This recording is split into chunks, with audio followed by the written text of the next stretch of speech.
പശ്ചിമേഷ്യൻ സംഘർഷത്തെ തുടർന്ന് രാജ്യത്ത് ആകമാനവും സംസ്ഥാനത്തും പാചകവാതക ക്ഷാമം രൂക്ഷമായതോടെ സ്കൂൾ കുട്ടികൾക്ക് ഉച്ചഭക്ഷണ വിതരണം തടസ്സപ്പെടുത്തരുതെന്ന മുന്നറിയിപ്പുമായി വിദ്യാഭ്യാസ വകുപ്പ് സർക്കുലർ ഇറക്കി.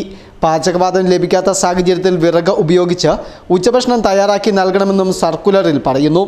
സ്കൂളുകളിൽ പാചകവാതകം ഉപയോഗിച്ച് മാത്രമേ ഭക്ഷണം പാകം ചെയ്യാവൂവെന്നും വിറകടുപ്പ് ഉപയോഗിക്കരുതെന്നും മുൻപ് ഉത്തരവ് ഉണ്ടായതോടെ പല സ്കൂളുകളിലും പാചകപ്പുരകളിൽ നിന്ന് വിറക് അടുപ്പുകൾ ഒഴിവാക്കി.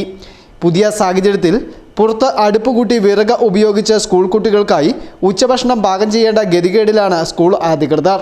പാചകവാതക പ്രതിസന്ധി വളരെ രൂക്ഷമായിട്ടിരിക്കുന്ന ഈ അവസ്ഥയിൽ നമുക്ക് സ്കൂളിലെ കുട്ടികളുടെ ഉച്ചഭക്ഷണത്തിന് വേണ്ടിയിട്ട് ഒരു മാസം നമ്മൾ 8 സിലിണ്ടറാണ് സാധാരണ ഉപയോഗിക്കാറുള്ളത്.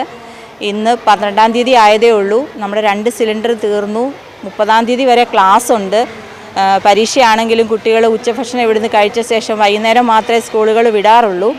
അതുകൊണ്ട് അത്രയും ദിവസം നമുക്കിവിടെ ഭക്ഷണം വെക്കേണ്ടതായിട്ടുണ്ട്. സാധാരണ ഒരു മാസം 8 സിലിണ്ടറാണ് നമ്മൾ ഉപയോഗിക്കുന്നത്. ഇന്ന് സിലിണ്ടർ തീർന്നിട്ട് നമ്മുടെ സ്കൂളിലെ ഒരു പ്രതിനിധി തന്നെ ക്യൂവിലുണ്ട്. ഏതാണ്ട് 100ഓളം പേരുള്ള ഒരു ക്യൂവിൽ തന്നെയാണ്. സ്കൂളിൽ നിന്നുള്ള ഒരു സ്പെഷ്യൽ പരിഗണനയൊന്നും അവിടെ ഇല്ലെന്ന് പറഞ്ഞു. എന്തായാലും ക്യൂ നിന്ന് മാത്രമേ സിലിണ്ടർ ലഭിക്കത്തുള്ളൂ എന്നാണ് അവിടെ നിന്ന് അറിയിച്ചത്.